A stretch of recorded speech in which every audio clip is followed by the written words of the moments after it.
Olá pessoal, tudo bem? Professor Eduardo falando. Estamos aqui hoje para fazer a retap da A6, tá? Responder os exercícios, resolver a prova com vocês aqui, tirando as dúvidas que porventura vierem que vocês tiveram, né? E tem um detalhezinho, porque se você reparar direitinho, a gente gravou aulas de revisão, gravamos vários vídeos, a gente chamou de mini aulas, né? Que estavam direcionados certinho para essa prova. Então depois, qualquer coisa, se quiser aprofundar em um ou mais exercícios desses que caem na prova, revejam lá as mini aulas, né? Quem não viu ainda, as mini aulas, as aulas de revisão, que você vai ver que a matéria foi toda trabalhada lá, tá bom? Então vamos lá, vamos começar a nossa retap. Então vamos lá, começar a nossa retap, né? O primeiro exercício da prova era o seguinte. Número 1. Carla, uma garota de 16 anos, comentou com seus pais que estava com dificuldade de ler seus livros, pois não estava enxergando bem. Seus pais, então, a levaram ao oftalmologista, médico especialista em doenças do olho, e ao voltar da consulta ao oftalmologista, Carla recebeu uma receita que trazia para ambos os olhos a recomendação de lentes esféricas de mais 2D, ou mais 2 dioptrias, né? O provável defeito de visão de Carla e a distância focal da lente que corrige o defeito são, respectivamente, presbiopia e 2 metros, presbiopia e 50 metros, hipermetropia e 50 centímetros, hipermetropia e 2 metros, miopia e 50 centímetros. Então ele quer que você identifique aí qual é o defeito de visão que essa menina tinha e qual é a distância focal da lente que vai corrigir esse defeito, tá certo? Então como é que a gente pode fazer o exercício? Basicamente, olha só, ele recomendou, o médico, né, recomendou lentes de mais 2 dioptrias. Isso é a vergência da lente, né, para corrigir o defeito dela. Repare que ela é positiva. E se a vergência é positiva, significa que a distância focal da lente também é positiva e, portanto, essa é uma lente convergente, tá? E lentes convergentes são usadas para corrigir que defeito? Presbiopia e hipermetropia, que é quando a imagem se forma atrás do globo ocular, tá certo? Como a gente já viu também nos vídeos que a gente fez também de revisão e tudo mais. Então, olha só, poderia ser presbiopia ou hipermetropia, não poderia ser miopia, tá certo? Porque a lente é convergente. Só que ele falou lá no início do exercício que a menina tem 16 anos, né? Se a menina tem 16 anos, ela não vai ter a presbiopia, que é a doença também comumente chamada de vista cansada, tá certo? Essa vista cansada aí, ela se dá pelo desgaste natural do cristalino, tá? Ele deixa de engordar e emagrecer para fazer a sua imagem ser posicionada sempre sobre a retina. Então, você perde essa capacidade. Então, ele perde um pouco a força dele, tá certo? Dessa maneira, a gente vai desprezar a presbiopia. Então, a gente teria o quê? Ou hipermetropia e 50 centímetros, ou hipermetropia e 2 metros, que seria a indicação das lentes aí. Como é que a gente vai resolver o exercício? Teria que calcular qual é a distância focal. Como é que você faz isso? Se ele te deu a vergência é o inverso da distância focal. Então, a distância focal pode ser calculada como o inverso da vergência. Quando você coloca ali o 2, que é a vergência, né, 1 sobre 2, você vai achar 0,50. Como vergência está em dioptrias, a distância focal sempre vai vir em metros. Então, a resposta seria hipermetropia e 0,50 metros ou 50 centímetros. Portanto, letra C. Ok? A questão 2 da prova fala o seguinte. Um raio de luz monocromática viajando em um meio 1 atinge uma superfície de separação com o meio 2, sob o ângulo de incidência de 60 graus. Sabendo que os índices de refração dos meios 1 e 2 valem respectivamente raiz de 2 e 1, presta atenção nesse respectivamente aí, tá? A opção que traz o fenômeno que ocorre com o raio de luz ao passar do meio 1 para o meio 2 e o seu respectivo ângulo em relação à reta normal após atingir a superfície de separação é: ele vai sofrer reflexão total e o ângulo seria de 60 graus, refração em 60 graus, reflexão total em 45 graus, refração em 45 graus ou refração em 30 graus. Como é que a gente vai fazer então? Vamos devagarzinho, a gente vai montar um esquema, né, gráfico do que ele foi descrito aí para a gente. Olha só, você tem o meio 1 e o meio 2 separados com uma superfície de separação aí. O raio de luz ele vai chegar a atingir essa superfície de separação fazendo um ângulo de 60 graus, tá? Só que 60 graus não é com a superfície, né, gente? O ângulo de incidência é sempre medido em relação à normal, tá ali, ó. A normal e 60 graus seria aquele ângulozinho ali, tudo bem? O que acontece? Ele está indo do meio 1 para o meio 2. E o meio 1 tem raiz de 2 como índice de refração. E o meio 2, 1. Raiz de 2 é 1,4, ou seja, ele está indo do meio mais refringente para o meio menos refringente. E quando um raio de luz vai do meio mais refringente para o meio menos refringente, ele afasta da normal ao passar para outro meio, tá? Então, teoricamente, ele deveria fazer isso aí se ele sofrer a refração, tá bom? Ou seja, ele vai abrir e aí esse ângulo deveria ser um pouco maior do que 60 graus aí. A gente teria que fazer a continha, tá certo? Sofreria a refração. Só que tem um detalhe. Sempre que um raio de luz passa do meio mais refringente para o meio menos refringente, existe a possibilidade nele não atravessar a superfície de separação, tá? Ou seja, ele pode sofrer uma reflexão total. Então a gente precisa calcular o ângulo limite antes de você seguir aí fazendo pela lei de Snell, tá? Para você saber se ele está chegando com um ângulo maior ou menor do que o limite. Como é que você faz isso? O ângulo limite é dado por seno de L igual ao n menor pelo n maior. Ou seja, o índice de refração do meio menor dividido pelo índice de refração do meio maior. Ou seja, ficaria 1 sobre o raiz de 2. Se a gente racionalizar, né, multiplicar por raiz de 2 em cima e embaixo, ficaria seno de L raiz de 2 sobre 2. Ou seja, qual é o L cujo seno é raiz de 2 sobre 2? 45 graus. Então, isso quer dizer o seguinte, que o ângulo limite aí para esse raio é 45 graus. Sempre que ele chegar, né, com um ângulo lá na superfície de separação com um ângulo menor do que 45 graus, ele vai passar para outro meio. Ou seja, ele vai sofrer refração, vai ter uma figurinha próxima a essa que a gente está mostrando ali na tela para vocês, tá certo? Agora, se ele chegar com um ângulo maior do que 45 graus, ele não consegue atravessar para o meio 2, tá? Ele vai bater e voltar como se fosse um espelho, tá certo? Então, olha o que acontece. A gente viu que o I, que é o ângulo de incidência, desculpe, é 60 graus. E o ângulo limite é 45, então ele é maior do que o ângulo limite. Portanto, ele não vai conseguir atravessar para o meio 2, ele vai sofrer uma reflexão total. Dessa maneira, ao invés de atravessar ali, ele vai bater aqui naquele ponto e sair. Agora, como uma reflexão, toda reflexão, o ângulo de incidência é igual ao ângulo de reflexão, tá certo? Portanto, então aí a gente teria reflexão total e 60 graus, que seria o ângulo que ele vai fazer com a normal após atingir a superfície. Portanto, letra A, tá bom? Questão 3 diz o seguinte: Gabriel e Manu são um casal que adoram mergulhar. Numa de suas muitas viagens, escolheram a região do Caribe para o seu mergulho.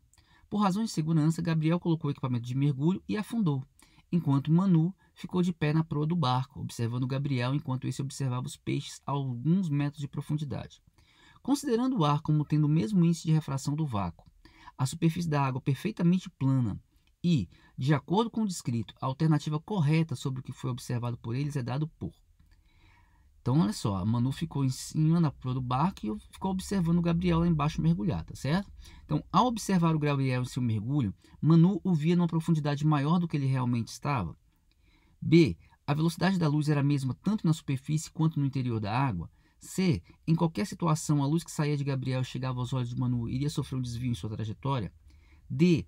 Ao observar Manu na proa do barco, estando abaixo da superfície no seu mergulho, Gabriel, sem os óculos de mergulho, a via maior do que realmente é. E letra E. Se Gabriel estivesse usando um óculos de mergulho que retinha ar entre a córnea e a lente de seus óculos, os peixes pareceriam mais distantes do que realmente estariam dele. Tá? Como é que a gente faz? Vamos tentar visualizar a situação, né? Vamos colocar aqui, ó, o barquinho, né? Ali embaixo a água, né? A gente está vendo os peixezinhos aí. E na proa do barco a gente coloca a Manu. E mergulhando lá embaixo eu coloco o Rafael. Como é que Manu observaria o Gabriel, desculpe, aí embaixo, né? A luz que sai do Gabriel vai para todas as direções. Vou pegar um desses raiozinhos de luz, né? Como se ela estivesse olhando o óculos de mergulho dele ali, por exemplo, ou os olhos do Gabriel, tá bom? A luz sai dos olhos do Gabriel, chega na superfície de separação. Repara, tá indo da água para o ar, tá indo do meio mais refringente para o meio menos refringente. Então, chegando ali na normal, né, do mais para o menos, ele afasta da normal. Então, vai seguir um pouquinho torto ali até chegar, né, aos olhos de Manu. Então, Manu vai olhar, vai receber a luz que saiu do olho do Gabriel daquele jeito ali, ó, tá? Então, repara só um detalhezinho. Isso é um dióptro plano que a gente chama, tá bom? Ela tá olhando o Gabriel naquela direção ali, ó, tá? Ela tá vendo o Gabriel olhando naquela direção, ou seja, ela vai ver o Gabriel nessa linhazinha vermelhinha, ou seja, na direção vertical, acima da posição onde ele está, ó. Então, para ela, o Gabriel parece mais próximo da superfície. Já o Gabriel, se a gente pensar nos raios saindo dos olhos da Manu e chegando aos olhos do Gabriel, os raios farão a mesma trajetória que você está vendo aí dos raios que estão saindo dos olhos do Gabriel para os de Manu, tá? Elas voltam sobre o mesmo caminho. A luz sempre escolhe a distância mais curta ali para ela, né? O método mais rápido, a menor, onde ela tem a menor perda de energia. E aí o detalhe é o seguinte: para onde o Gabriel está olhando? Ele está olhando naquela direção ali, ó. Ou seja, ele vai ver a Manu naquela direção, ou seja, na linha vertical, né?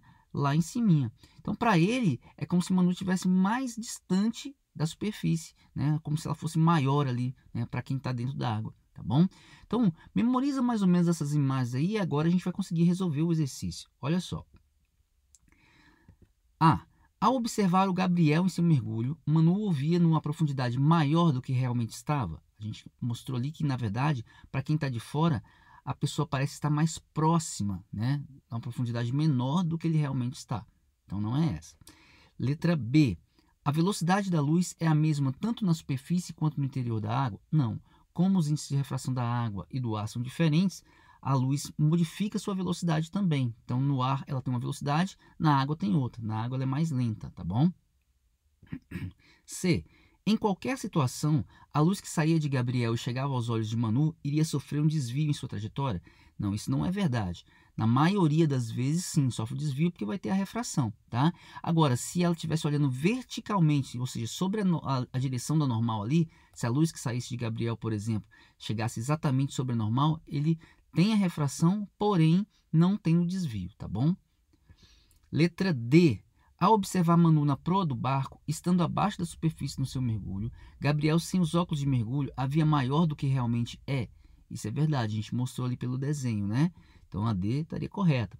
E a letra E. Se o Gabriel estivesse usando uns óculos de mergulho que retinha ar entre a córnea e a lente de seus óculos, os peixes pareceriam mais distantes do que realmente estariam dele. O ar, gente, ele faz exatamente o efeito de botar dois meios de separação, né? Do ar para a água ali. Então, você colocando ar entre os olhos, você faz com que a pessoa tenha a mesma impressão de quem está fora do barco. Ou seja, os peixes parecem que estão mais próximos de você, tá certo? Dessa maneira, então, a resposta do exercício seria a letra D, tá certo? Próxima questão. Uma vela é colocada exatamente no centro de curvatura de um espelho esférico côncavo de 60 centímetros de raio. O espelho é então aproximado da vela lentamente e após 2 segundos, seu vértice está a 40 centímetros de distância da vela. Dessa forma, durante o deslocamento do espelho, o módulo da velocidade média da imagem em centímetros por segundo foi igual a... Então você tem uma vela, está na frente de um espelho, você aproxima o espelho da vela, a imagem vai mexer lá atrás. Ou seja, quantos centímetros essa imagem mexeu, com que velocidade essa imagem vai mexer, tá certo? É parecido muito com aqueles exercícios sobre espelhos planos, né, que você mexe o espelho e não o objeto, porém você tem que lembrar que nos espelhos esféricos, né, essa imagem ela vai se mexer de maneira um pouquinho diferente do que aconteceria no caso dos espelhos planos. Vamos fazer aqui um exemplo. Tá aqui a nossa vela, eu coloco um espelho aqui na frente da vela, tá certo? Como essa vela, o espelho, na verdade, tem 60 centímetros de raio e você colocou a vela exatamente no centro de curvatura do espelho, ou seja, você está colocando ela a 60 centímetros do vértice do espelho, tá certo? E todo objeto, quando colocado sobre o centro de curvatura, a imagem no espelho côncavo fica exatamente na mesma distância, só que ela é real, invertida e do mesmo tamanho. Portanto, a imagem ficaria aqui, ó, tá certo? Essa seria a primeira imagem que você observa. Aí, o que você vai fazer? Você vai pegar o seu espelho e aproximar esse espelho, tá? A nossa primeira imagem ficou a 60. Eu vou aproximar esse espelho agora, deixando ele a uma distância de 40 centímetros da vela, tá bom? Colocado ali, aonde que vai ficar agora a imagem dessa nova posição, né? Então, a gente vai calcular o seguinte, usando a lei de Gauss. 1 sobre F é igual a 1 sobre P mais 1 sobre P'. O F é 30. Por que é 30? Primeiro porque o espelho é côncavo, portanto é positiva a distância focal dele, tá certo? Como ele tem 60 centímetros de raio, o foco é a metade do raio, tá bom? Por isso que ficou 30 ali no lugar do F. O P é a posição, né, do objeto em relação ao vértice. Nessa nova situação, o objeto está a 40 centímetros do vértice do espelho, a 40 centímetros, desculpa, do vértice do espelho. Por isso que eu coloquei o 40 lá, ele é sempre positivo. E a gente vai achar o P', né, a posição da imagem para essa situação aí. Então, você vai passar o 40 para o outro lado, vai ficar 1 sobre P', é 1 sobre 30 menos 1 sobre 40, passei para o lado de lá. O mínimo entre 30 e 40 é 120, que dividido por 30 dá 4, que dividido por 40 dá 3. Portanto, 1 sobre P' está dando 1 sobre 120. Se você simplesmente inverter aí, né, P' vai ser o próprio 120 centímetros. Ou seja, vai estar na frente do espelho, né, porque foi positiva, a 120 centímetros desse vértice aí, ó, dessa nova situação. Então, a imagem vai estar lá atrás, a 120 centímetros desse vértice aí, tá bom? E ele quer o seguinte, você gastou aí 2 segundos para fazer esse deslocamento, né, da imagem do espelho. E aí a imagem também se mexeu nesses 2 segundos. Qual foi a velocidade média dessa imagem, né? Como é que a gente faz isso? Aqui, para facilitar a visualização, para tirar qualquer tipo de dúvida aí, eu coloquei essa tabelinha quadriculada, onde cada quadradinho desse teria 20 centímetros, tá bom? Só para a gente ficar mais fácil de ver. Então, o que a gente tinha aqui era a vela e o espelho que está aqui, ou seja, 3 quadradinhos aí, 20, 20, 20. Tem essa vela aí estaria a 60 centímetros do espelho, né, sobre o centro de curvatura, e vai produzir a imagem 1, que é aquela ali, a 60 centímetros do vértice, tá bom? Vou pegar o espelho e aproximar para que a distância seja agora de 40 centímetros do objeto, né, 2 quadradinhos, 40 centímetros, 20 mais 20. Colocado aí, a gente fez as contas e viu que a nova imagem estaria a 120 centímetros desse vértice aí, né? Então, você vai contando os quadradinhos, 120 centímetros, ó, daria 2, 4, 6, 8, 10, 12, lá atrás. Ou seja, a distância dessa nova imagem até esse vértice aí foi de 120 centímetros, tá bom? Mas, se agora a nova imagem está a 120 centímetros desse vértice aí, e na primeira imagem estava a 60 centímetros do primeiro vértice, qual foi o deslocamento dessa imagem aí? Conta quantos quadradinhos tem de uma imagem para outra, né? Você vai ver que tem 1, 2, 3, 4 quadradinhos, cada um são 20 centímetros. Portanto, a distância entre as duas imagens aí, ó, é de 80 centímetros. E ele andou esses 80 centímetros em 2 segundos. Qual foi então a velocidade que essa imagem teve? Só jogar agora na fórmula. A velocidade é ΔS por ΔT, velocidade média. Ele andou 80 centímetros em 2 segundos. Portanto, a velocidade dessa imagem é 40 centímetros por segundo. Tá certo? Seria a letra B. Esse exercício é bem interessante, bem legal para essa prova, mesmo porque ele faz com que você tenha que prestar atenção nos seus referenciais também. Tá certo? Essa talvez seja a questão mais difícil da prova. Vamos lá para a próxima questão. Questão 5. Um estudante resolveu utilizar a matemática para determinar as características da imagem que ele deverá observar ao utilizar um objeto real e um espelho. Ao efetuar algumas das contas no caderno, o aumento linear encontrado foi igual a -2. Dessa forma, o espelho utilizado pelo aluno e o tipo de imagem encontrada foram, respectivamente, plano e virtual, côncavo em uma imagem real, côncavo em uma imagem virtual, convexo em imagem virtual ou convexo e real. Como é que você sabe, né, qual é o espelho e qual o tipo de imagem? Somente com essa informação que ele te deu, que na conta do estudante ele achou um aumento ali, ó, de -2. O que significa esse aumento igual a -2? Né? É o aumento linear, igual a -2. E aí você tem que olhar aí as duas informações que ele está te trazendo. O sinal e o valor dele, tá bom? O sinal negativo aí significa que a sua imagem é invertida. Se fosse positivo, a imagem seria direta, tá certo? E o número, se for maior do que 1, é porque a imagem é maior. Se for igual a 1, exatamente igual a 1, é porque a imagem é do mesmo tamanho. E se for menor do que 1, né, 0,9, 0,8 ou alguma fração menor do que 1, tipo 2/3, tá certo? É uma imagem menor. Aqui nesse caso o número absoluto é 2, ele é maior do que 1, portanto essa imagem é maior. Tá certo? E como é que com essa informação eu sei qual foi o espelho que ele usou e qual o tipo de imagem? Bom, como você viu o sinalzinho negativo ali, a imagem foi invertida, você tem que lembrar o seguinte, imagens invertidas só existem em um tipo de espelho daqueles 3 que estão ali. O espelho plano não dá imagens invertidas, tá certo? O espelho plano ele só dá imagens diretas ou direitas, então não poderia ser plano. O espelho convexo também não dá. A imagem no espelho convexo ela é sempre virtual, menor e direita. Tá? Então, de cara aí, só por essa informação do sinalzinho ali, a gente consegue saber que é um espelho côncavo.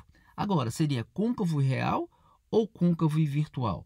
E aí, de novo, você vai poder olhar pela própria imagem ali. Ó.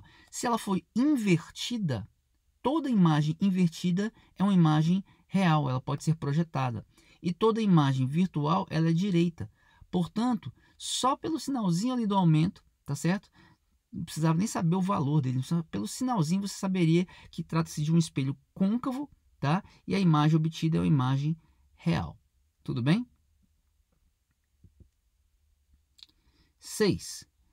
Espelhos planos produzem imagens denominadas enantiomorfas, ou seja, imagens que têm sua simetria invertida em relação à direita e esquerda, porém mantém sua simetria vertical. Um exemplo do que acontece nesse caso é quando a pessoa em frente a um espelho plano levanta sua mão direita e nota que a sua imagem está erguendo a mão esquerda. Isso acontece com a gente toda vez, né? Quando você está escovando o dente, por exemplo. As imagens que não são enantiomorfas acabam sendo iguais ao objeto original e podem se superpor a eles, por isso, às vezes são chamadas de imagens sobreponíveis. Posicionando dois espelhos planos lado a lado sob um ângulo de 90 graus, observamos mais de uma imagem de um mesmo objeto. O número de imagens enantiomorfas observadas nesse caso é igual a... Repare que o exercício ele pede para que você dê o número de imagens enantiomorfas que você vai observar se o ângulo ali for 90 graus, tá bom? Não é o número total de imagens. Tá? Então, para o ângulo de 90, qual é o número total de imagens e quantas dessas imagens são enantiomorfas? Ou seja, aquelas imagens que você levanta a mão direita e você vai ver a mão esquerda, né? Vamos fazer a continha. O número de imagens, quando você conjuga dois espelhos planos, é dado por 360 graus dividido por alfa menos 1, tá certo? Como o ângulo aí nesse caso for de 90 graus, eu coloco no lugar do alfa 90. Vai ficar 360 sobre 90 menos 1. 360 sobre 90 dá 4. 4 menos 1, eu teria no total 3 imagens. Então, na hora que você coloca um objeto à frente de dois espelhos planos, né, sob um ângulo de 90 graus, você vai observar 3 imagens.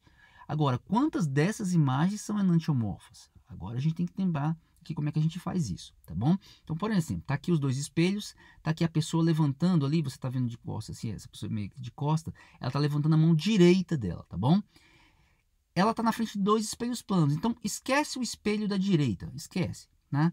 Ela estando na frente do espelho da esquerda, ela vai gerar ali uma imagem enantiomorfa naquele espelho. Tá? Ela está aqui erguendo a mão direita e a imagem lá dentro do espelho, olhando para ela, estaria erguendo a mão esquerda. Repare nisso. Tá bom?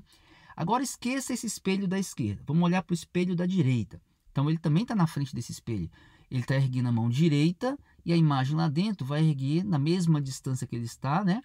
A mão esquerda para ele, né? De frente para ele. Tudo bem? Essas duas imagenzinhas aí são imagens que erguem a mão esquerda lá dentro, enquanto o cara ergue a mão direita aqui. São imagens enantiomorfas, que a gente chama, tá? Só que essas imagens, repara que o número total que a gente achou aqui são 3 imagens. Tem que ter mais uma aí, pelo menos, tá bom? Como é que a gente faz isso? Essas próprias imagens estão na frente do outro espelho. Repara nessa imagenzinha aí, ó. Né, que está no seu espelho da esquerda. A imagem que está dentro do espelho da esquerda. Repara que ela fica à frente da linha que divide os dois espelhos lá. Ela está na frente do plano do segundo espelho, do espelho da direita. Portanto, ela vai criar uma imagem lá também. E a imagem que está agora, nesse momento, no espelho da direita, está à frente do plano do espelho da esquerda. Portanto, ela também vai criar lá dentro uma imagem dela. Então, seria uma imagem da imagem. E toda imagem em espelhos planos ela é enantiomorfa em relação ao objeto. Nesse caso, o nosso objeto são as imagens. Né? Repare que a nossa imagem está levantando a mão esquerda.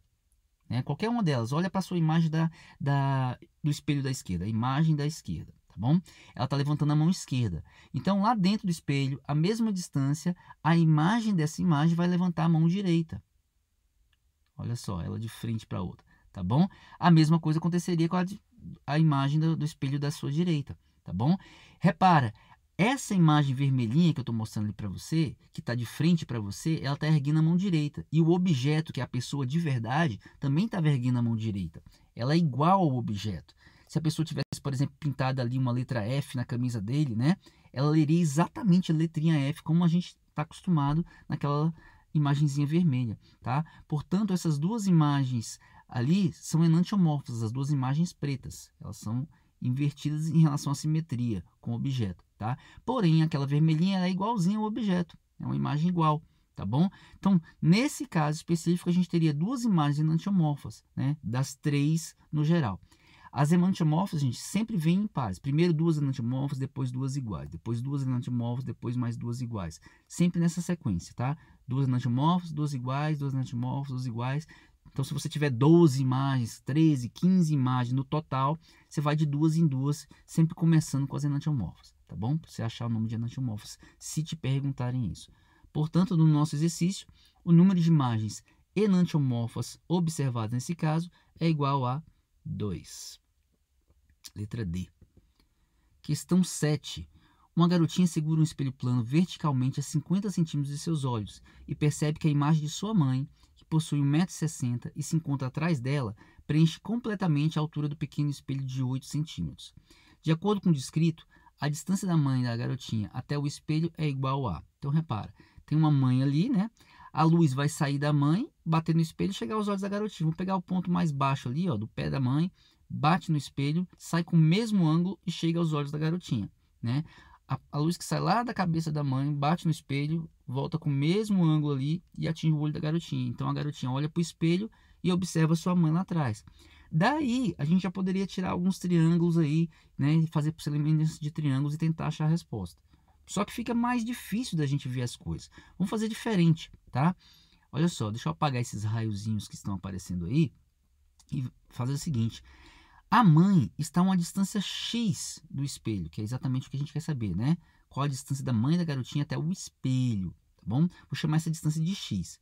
Se ela está na frente do espelho plano, a distância que ela está do espelho, a imagem vai estar lá atrás do espelho, ou seja, na mesma distância lá na frente, né?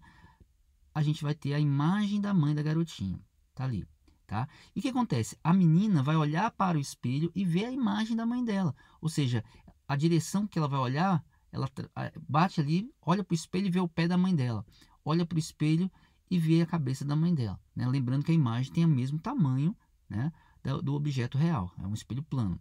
E ali, a parte que está sendo usada do espelho é exatamente a parte espelhada, é como se preenchesse toda aquela distânciazinha ali. Portanto, aqui a gente teria uma imagem de 1,60 m, né, que é o mesmo tamanho da mãe. A distância dos olhos da garotinha até o espelho são 50 centímetros e o tamanho do seu espelho, né, já que preenche todo o espelho, seria 8 centímetros ali. Repare que você tem dois triângulos semelhantes. Um grandão, né, que tem como base ali, vamos chamar assim de base, né, 1,60 m, que é a altura da mãe, e como altura, aquela distância X lá embaixo, mais os 50 centímetros, tá bom? E teria um pequenininho, que é a base, seria 8 centímetros, e a altura 50 centímetros. Seriam esses dois triângulos aí. Então, a gente vai tirar semelhança de triângulos dos dois. 1,60 m, que é a altura da mãe, está para 8 centímetros, que é a altura ali do espelho. Assim como a distância da mãe aos olhos da garotinha, né? 50 mais X, ali está em centímetros, tá? Está para a distância do espelho até os olhos da garotinha, 50 centímetros. Repara ali, a única mudança que eu vou fazer é que no denominador a gente tem todo mundo que está em centímetros, né? Lá em cima está em metros, 1,60 metros. Então, eu vou botar também em metros tudo ali em cima, para a gente já achar a resposta em X em metros, tá bom? É só mudar ali os 50. Ao invés de escrever 50 mais X em centímetros, eu ponho 0,50 metros, né? Que é 50 centímetros, mais X. Aí tudo fica em metros lá em cima. E aí, centímetros corta com centímetros, e a resposta do X vai vir em metros desse jeito aí, tá bom? Então, agora eu multiplico cruzado, 1,60 vezes 50 e 8 vezes 0,5 mais X, ó. 1,6 vezes 50 vai dar 80.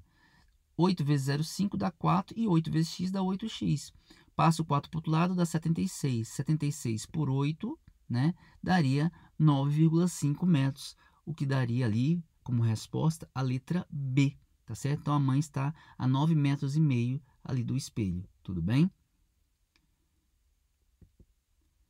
Questão 8. Um entusiasta da ciência resolve fazer um experimento de ótica bem original. Ele construiu um mostrador digital formado por 7 hastes de cores diferentes, formando o equivalente ao 8 de um relógio digital, conforme a figura.